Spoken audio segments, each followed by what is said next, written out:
What's up, good people? Mark Holmes here, and as always, I want to thank you all for watching, commenting, subscribing, and being part of the Joe Boo Sports Report. Without you guys, as well as you ladies, you know that this literally does not work. This is crazy out here because you remember Friday, it was like 67 degrees. Saturday, it got down into the teens, and we had a couple inches of snow. Today, it's like 72, 73 degrees. These guys were actually swimming around, looking for food and everything else. Then they went back to hibernating. And now, look at them. They're active as can be. In fact, look at this. Hold on. Check this out. Look. Look at that. I got my first flower. Spring is almost here. There might be a few more cold nights, but the weather is changing. It's coming into our favor. That's a good thing. And with that, come next month, today's already what, the 15th, 16th?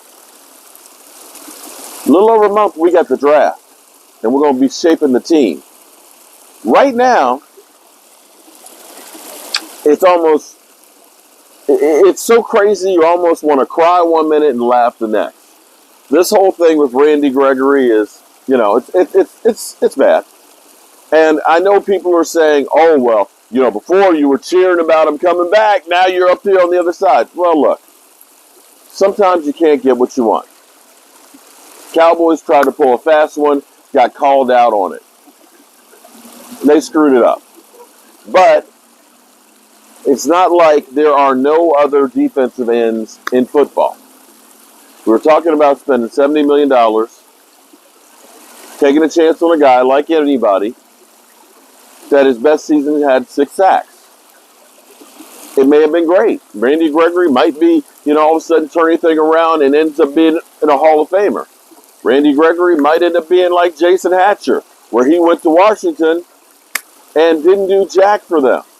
You don't know.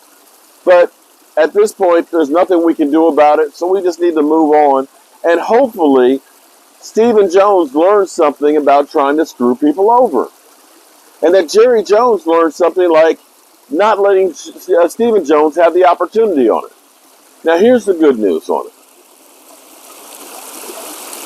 People calling me out because I said, Von Miller's old. And if you looked at the body of work of Von Miller in the last couple of years, Von Miller has been injured. Can't deny that.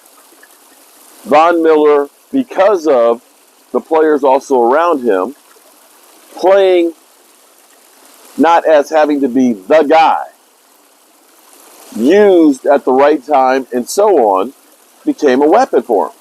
Part of the reason why they ended up winning the Super Bowl. You can't deny that. I don't know that Von Miller is ready to be an every down guy. But much like D. Ware became a specialist and weapon towards the end of his career, you might be able to do that with Von Miller at the right price, if you can get him at a reasonable price. Because here's what I look at. You got D-Law now on a team-friendly deal, right? If you go out and get Von Miller, and let's say we get crazy, you end up getting Bobby Wagner, who, right now, we haven't seen Bobby Wagner anywhere right now. We know he has some interest, and he says that he's going to pursue his first one, and the Cowboys are there at second. You got a chance there. A lot of people look at Micah Parsons and say, if I've got that guy out there, it's going to make me better. I've got a chance because they're going to focus on that guy, which means I'm going to get a lot of the leaving and leftovers. That's an advantage that you have of having Micah Parsons. Having Dan Quinn and his ability, that's another advantage of getting it. If you were to say get Von Miller, and let's say you didn't make him an every down guy. Let's say you got Bobby Wagner as your middle linebacker. You've got D-Law on one side.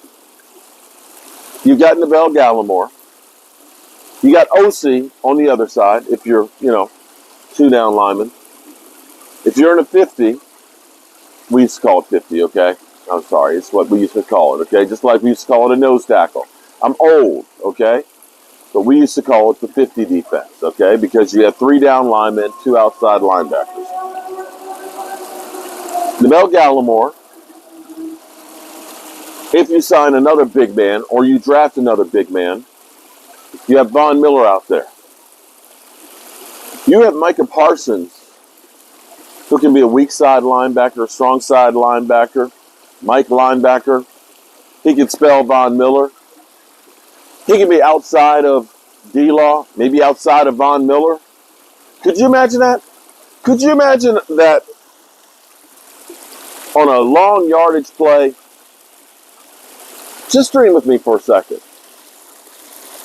D-Law, Neville Gallimore, OC, Von Miller, and ready to blitz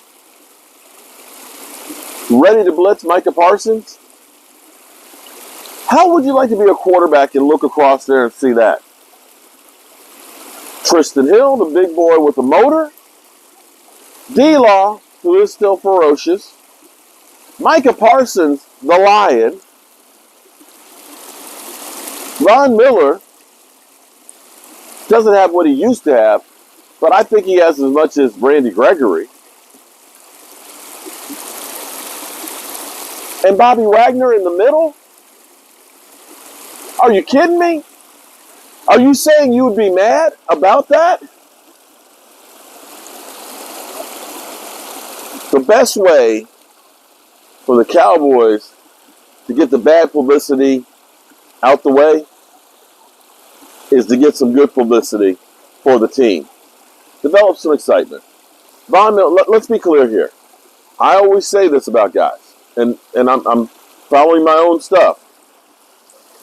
When you think of Von Miller, you think back to like the Super Bowl of him and DeMarcus Ware. The two of them being fire and ice and literally going after Cam Newton's ass. Is Von Miller still that guy? Probably not. Maybe in spurts. Is the Von Miller that you have right now better than Randy Gregory? I'd have to say yes. I would definitely have to say yes.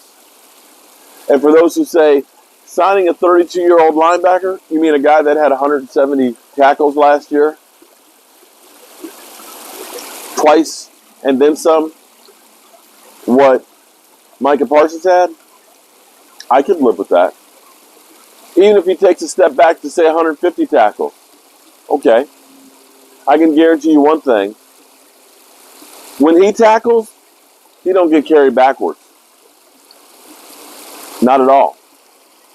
So we'll see where all of this stuff goes. We'll see if there's any changes made into the Dallas Cowboys front office structure.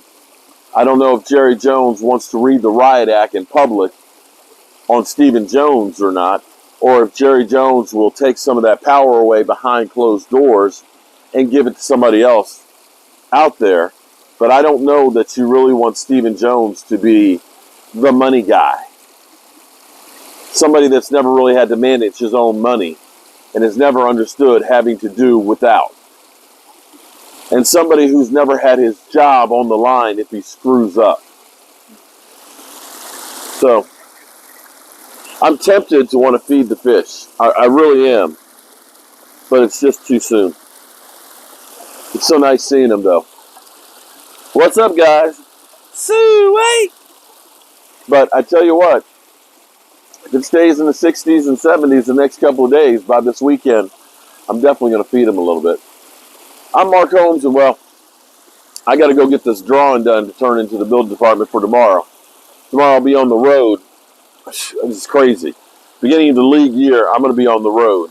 How crazy is that? But I have business I have to take care of, and, you know, as much as I enjoy keeping you guys up to date with the Dallas Cowboys, you know what they always tell me? There's no future for you here, and I got bills I got to pay. Right? And I got mouths I got to feed, too. I'll see y'all later. Peace.